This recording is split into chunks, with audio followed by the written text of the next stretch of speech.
Hello and welcome to Module 3 of the Unity Hospice Volunteer Training. In this module, we will cover Patient Bill of Rights, HIPAA, active listening, and the best self-care practices for hospice volunteers. My name is Roman. I am the chaplain and director of patient services. There's a short bio and a picture of me on this screen. If you'd like to get to know me a little bit more, when you're ready, we'll continue on. I'm going to start the module off with another quote. This one is by Ralph G. Nichols. It says, "The most basic of all human needs is the need to understand and be understood. The best way to understand people is to listen to them." In this module, we will cover the Hospice Patient Bill of Rights, active listening and communication, boundaries and self-care, and privacy and HIPAA. Let's start with an introduction to the Hospice Patient Bill of Rights. In hospice care, it is essential that every patient feels respected and cared for in a way that honors their personal values and choices. The Hospice Patient Bill of Rights is designed to safeguard these rights, ensuring that patients are treated with compassion, dignity, autonomy throughout their end-of-life journey. So as volunteers, it's crucial to understand and respect these rights as we support patients and their families. So what we're going to do in the next few minutes together is explore some of the key elements of this important document that outlines the Patient Bill of Rights. The first aspect of the Hospice Patient Bill of Rights that we want to introduce you to is the right to information and participation. The right to information and participation. Now, this means they have the right to receive clear information about their condition and care options, but also the right to participate in care planning and decision making. You see, one of the foundational rights for hospice patients is that ability to be fully and completely informed about their condition and the care that they're going to receive. Doing so ensures that they are aware of their diagnosis, their prognosis, and aware of the options they have for treatment in a way that they can understand. Okay, so just as important to having the right to participate in decisions about their care is being able to participate in deciding whether they want them or to refuse them. And it's our responsibility as the care team to respect those choices. So we want every hospice patient, their loved ones, to receive clear information about their condition and care options in a way that they can understand and to be able to participate in care planning and decision making. Another component to the Hospice Patient Bill of Rights is the right to dignity, respect, and comfort. That means that they are treated with dignity regardless of race, gender, religion, or background. And they have the right to receive comfort, including pain and symptom management. Now, volunteers play a big role in ensuring that patients feel valued and understood. Okay, patients have the right to receive expert pain management and symptom relief, which helps them find comfort in their final days. As a volunteer, you will be participating in making sure that every hospice patient and their loved ones feel like they are treated with dignity and respect and receive comfort measures at end of life. Another component to the Hospice Patient Bill of Rights, and we're going to spend quite a bit of time this week in this module talking about this, but it's the right to privacy and confidentially. Now, it is so crucial that we respect the privacy of patients. You are going to be privied as a hospice volunteer to protected medical information about the patient, okay? So it's important that we maintain confidentiality about any medical information that we come across and make sure that they are getting the utmost privacy during their care. This means that conversations about a patient's condition should be kept private, and sensitive information should only be shared with authorized individuals and people that need to know. We'll talk more about that later on in the module, but for now, understand that respecting privacy builds trust and helps patients feel safe and respected. Another component of that Hospice Patient Bill of Rights is the right to choose and voice concerns. Now, this means two things. A hospice patient has the right to choose or change hospice providers. So at any time, if someone is unhappy with the care that they are receiving, or just simply want to revoke their hospice rights, they can do that. That is completely up to them. They can also change hospice providers. They can just say, hey, I would be happier receiving care from another hospice agency, and they can move their hospice privilege over to a different provider. And so we want to make sure that they're informed of that. But also, when they come on, they receive a copy of the Hospice Patient Bill of Rights, and within that document, they have access to where they can voice their concerns and their complaints without fear of retribution. So if they are unsatisfied with either someone that's giving them care or the program as a whole, there are avenues in which they can voice their concerns and their complaints. It's a right that they have, and that is provided for them within the Hospice Patient Bill of Rights. Another component is the right to care regardless of ability to pay. Patients cannot be denied care based on their ability to pay. And this is a fundamental principle of hospice care.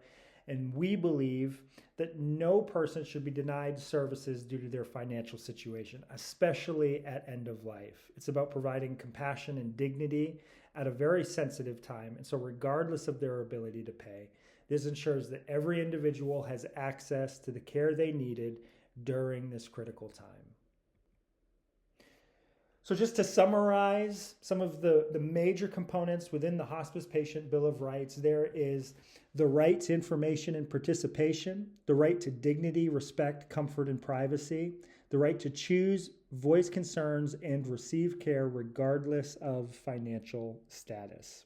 Keep these rights in mind as you interact with patients and families, and always be focusing on compassion, respect, and empathy.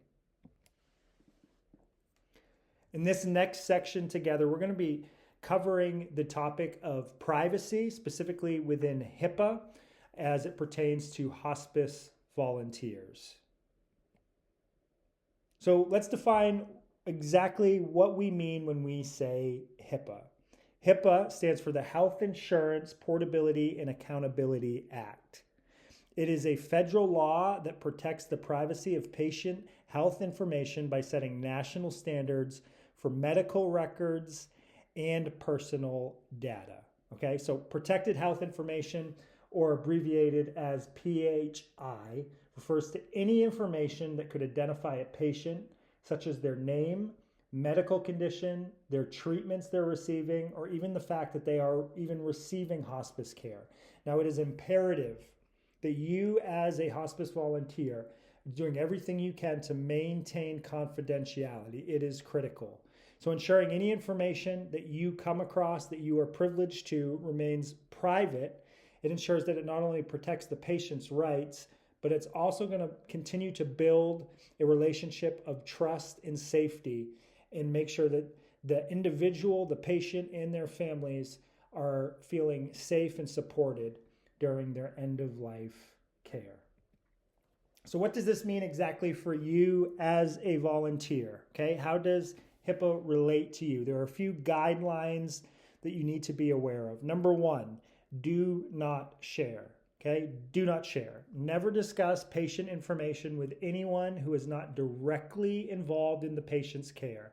This includes friends, family, and even other volunteers. Okay, so a great question that we always operate by is, does this person need to know? Does this person need to know? We'll give some scenarios in just a minute and we'll talk through those, but that is really important. Does this person need to know? And most of the time, if there's something that they do need to know, that person is going to have access to the charting, to the visit notes, to the plan of care, to the assessments, and they can find the information themselves. So it's very rare that if someone is asking you for a particular piece of information, that they need you to give it to them in that moment, because they probably have access to it that they can get to elsewhere.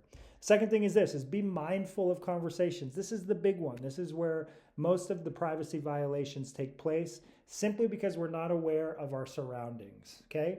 Even in appropriate settings, ensure that if you're discussing patient care, you're doing so only with authorized personnel and in the presence of authorized personnel. Okay, don't have these conversations in public areas, never on social media. You want to be really careful about what you say there. But if you're in a hallway, if you're in a common space, just be really cognizant of the topic, of your volume level. Make sure that you're doing everything you can to protect their privacy. And then lastly, handling documentation. Maybe you're an office volunteer, and so you're around some of the files. If you assist with any paperwork, ensure that it is always stored securely and accessible only to authorized personnel. Okay? These are just some simple, easy practices that help protect patient privacy. It ensures that we are, as an agency, compliant with HIPAA, and again, fosters a safe, supportive environment for patients and their families, which ultimately is the most important thing. Okay, so let's talk about a scenario here. Imagine you are volunteering at the hospice and you're sitting in the common area after spending time with a patient. A friendly visitor approaches you saying they are a close family friend of one of the patients, Mr. Thompson. They ask, "I heard Mr. Thompson isn't doing well. Can you tell me how he's doing and what kind of care he's receiving?"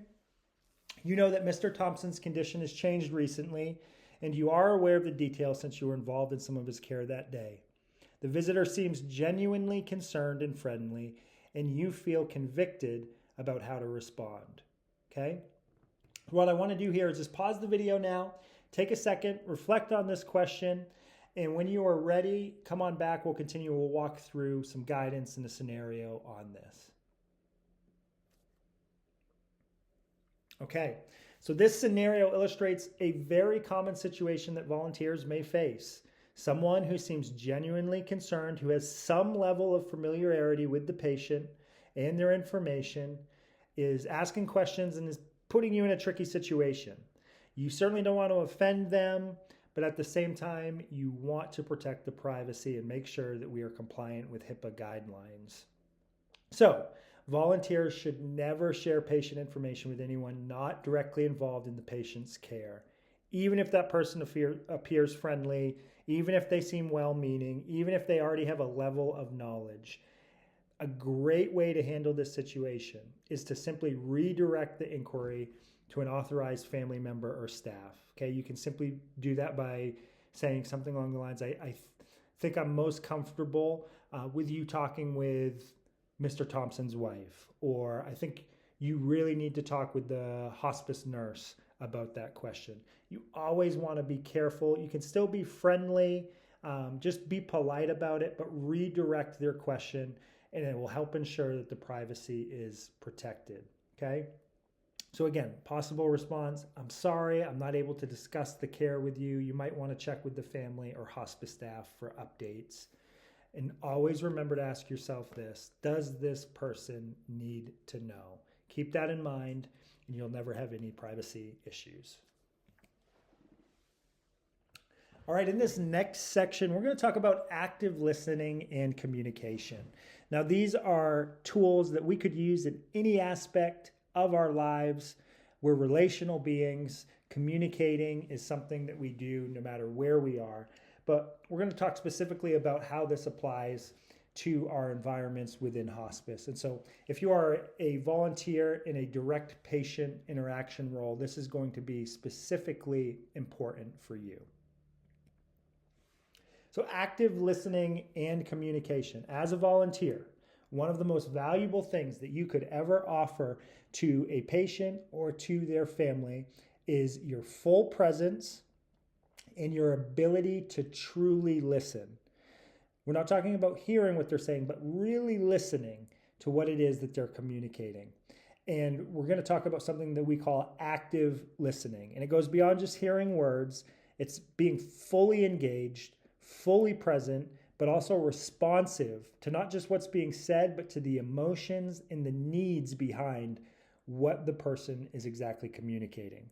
So when you're with patients or their families or in any setting, really, remember to be fully present. You do so by maintaining eye contact, use open body language. So if you're in a conversation, maybe you can lean in a little bit Remove distractions. Show that you're truly interested in what they have to say. So if you have a phone out or something in front of you, you can go ahead and literally put that out of sight to make sure that your body language is communicating that you are fully present to that moment. Another tip is to avoid interrupting or jumping in with advice. This is really part of that active listening piece. Instead, use reflective statements like, it sounds like you're feeling overwhelmed. Clarifying statements like that show that you're tracking with the individual and that you're really listening. If there's something that you're unsure about, you can simply say, can you tell me more about that? Is that something you want to talk more about? These sort of questions are known as compassionate inquiry. How did that make you feel? Or you can reflect back what it is that you think they were meaning and encourage them and invite them to share more with you, okay? Don't be quick to jump in with your own stories of personal accounts or anecdotes or things that have worked for you. You really want to journey with them and help them process the feelings, emotions, and the needs that are behind what it is that they are communicating in that moment, okay? And the reflection and clarifying, again, is the phrases, it sounds like you're saying, can you tell me more about that? It confirms that you're understanding, but you're also interested. Some other tips, validating emotions, okay? We do this by acknowledging the speaker's feelings, by saying things such as, that must be difficult for you. This ensures that what you are hearing and intaking is really what it is that they are saying. For example, let's say a patient or a family member expresses sadness or frustration, and you might respond by saying, that must be really difficult for you. This simple statement lets them know that their emotions are valid and normal. You are normalizing that feeling. It also is going to create a little bit of space for them to feel comfortable expressing themselves a little bit further. And then there's empathetic type responses. Empathy involves connecting with the person's feelings without trying to change or fix their emotions. There's something about us as humans, especially those that are drawn to environments where they're caring for people, where we tend to want to fix things. If there's something unpleasant, we want to make it pleasant. If there's something uncomfortable, we want to make it comfortable. But what we do in that is we rob people from the opportunity to process and move through their emotions, to truly integrate them into their lives.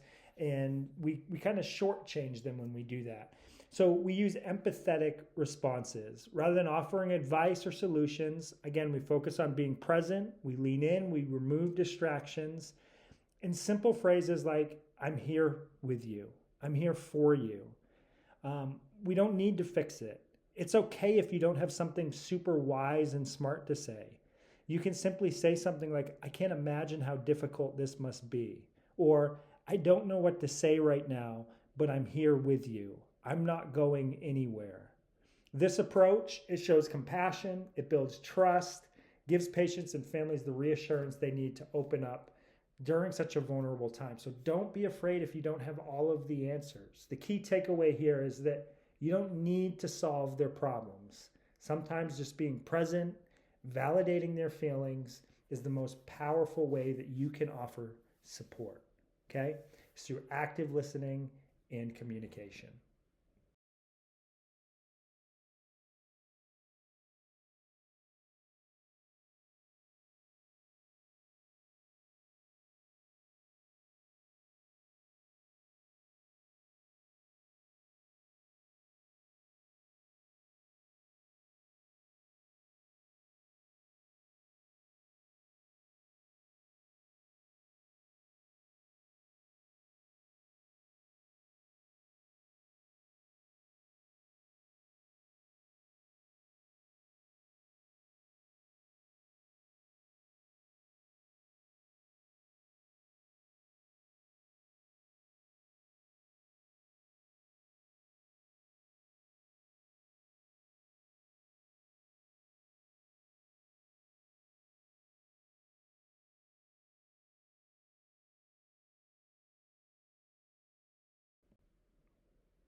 Okay, this next section is dedicated to talking about boundaries and practicing self-care as a volunteer. Now, this is super, super important.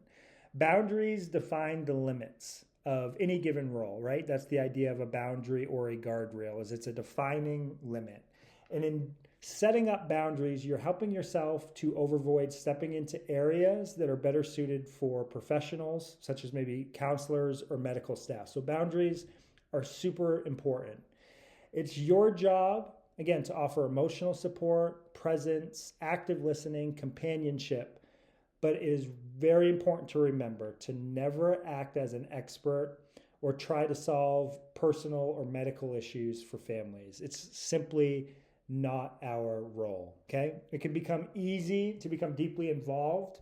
We're walking with people through intense, emotional circumstances, and it is super easy for strong connections to be built, for emotions to come in, but it's important to recognize that your relationships with patients and families is temporary, okay?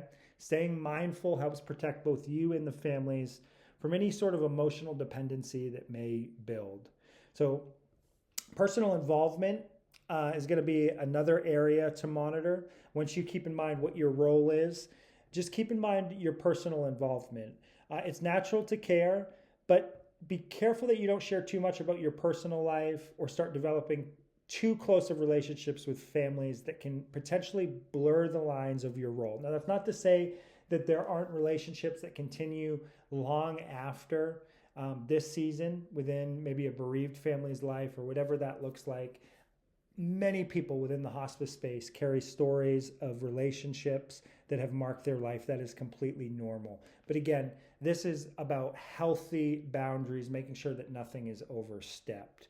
Another thing to keep in mind is protecting their privacy is also critical. What you learn about a patient, we talked a little bit about this with HIPAA, but it must remain confidential and discussed only with the care team.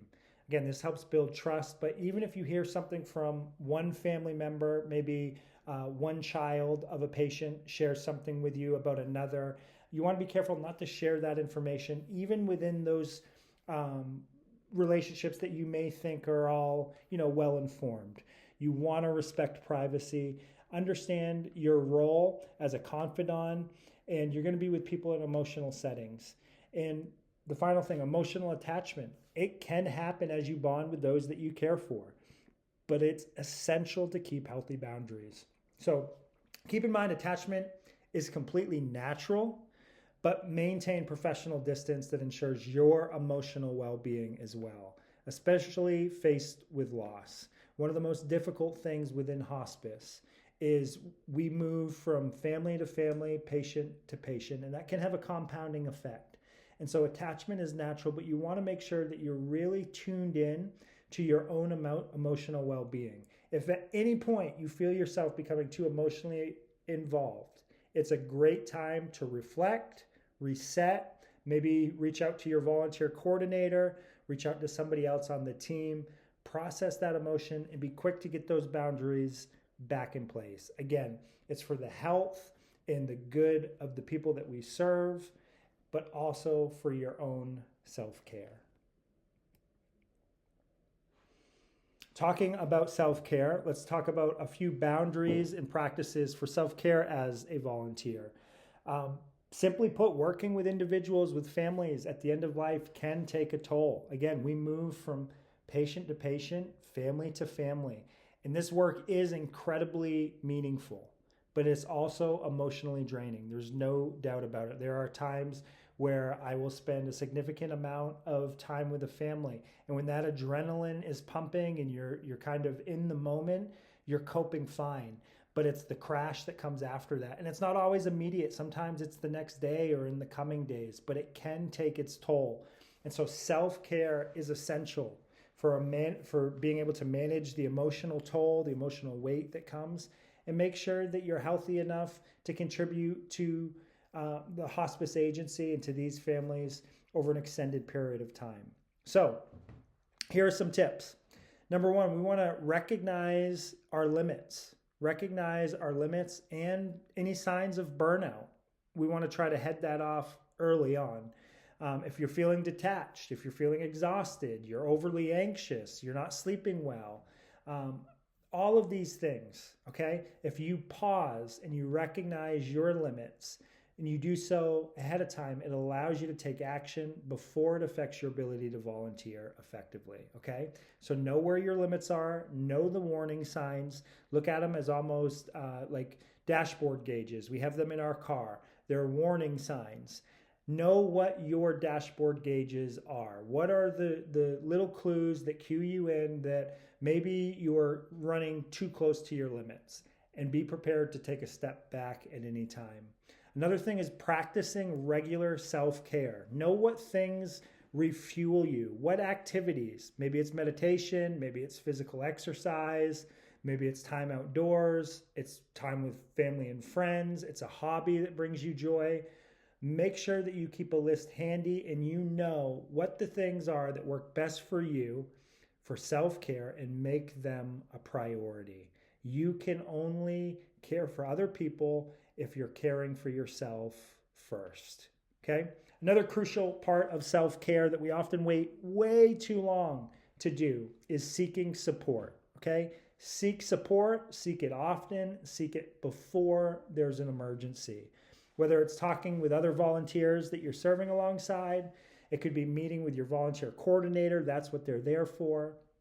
Accessing professional counseling or therapy, all of those things. Asking for help, seeking support, it is not a sign of weakness, it is a sign of strength. So as a hospice volunteer, you will often experience complex emotions, and having a network of support ensures that you don't have to carry them alone, okay? Number one, recognize your limits. Practice regular self-care. Seek support early. And lastly, reflection. We've tried to kind of build that in, bake that into these modules so that you're getting into the practice of self-reflection, of sitting with feelings. What things are coming up? What emotions are behind these things? Why are they there? What are they tied to? What experiences have you had in your past that are eliciting such emotional responses to these things? Reflection is a powerful, powerful tool for processing emotions. Journaling is a great way to do that. Or maybe it's talking with someone that you can trust. Whatever it is that helps you stay grounded and staying emotionally healthy, do that and set time for reflection, okay? Summary, setting boundaries, practicing self-care, it's essential to staying effective and emotionally well in your role. Boundaries protect you and the families you serve, while self-care allows you to continue offering compassionate care. These practices, so important, it ensures that your contributions are going to remain sustainable and meaningful, and it allows you to be fully present to those that you are supporting. Okay, and here we are with a journaling exercise. This journaling exercise is one that I hope that you hang on to, one that you refer back to often, one that you come back to and update as regularly as you need to. This is for you to create a personal self-care plan. And we'd like you to outline it with activities and resources that are utilized for you to care for every aspect of what makes you you. That includes your mental, your spiritual, your emotional, and your physical health. So there's a series of questions here. Each prompt kind of asks about a different component of your well-being. It starts with your mental self-care, moves to your physical self-care, your spiritual self-care, has some journaling for self-reflection. For instance, the physical self-care asks the question, how is my body feeling after recent shifts? And what can I do to release any tension or fatigue? We encourage you, pause the video and make a list of the ways that you can nourish your physical being. And then do the same for your mental and your spiritual, and talk about what it means for you to self-reflect. This is possibly one of the most important journaling exercises that we bring to you. And so really take your time with this. Take a moment, consider each prompt. We invite you to pause the video now, reflect on this question, and when you are ready, we'll continue.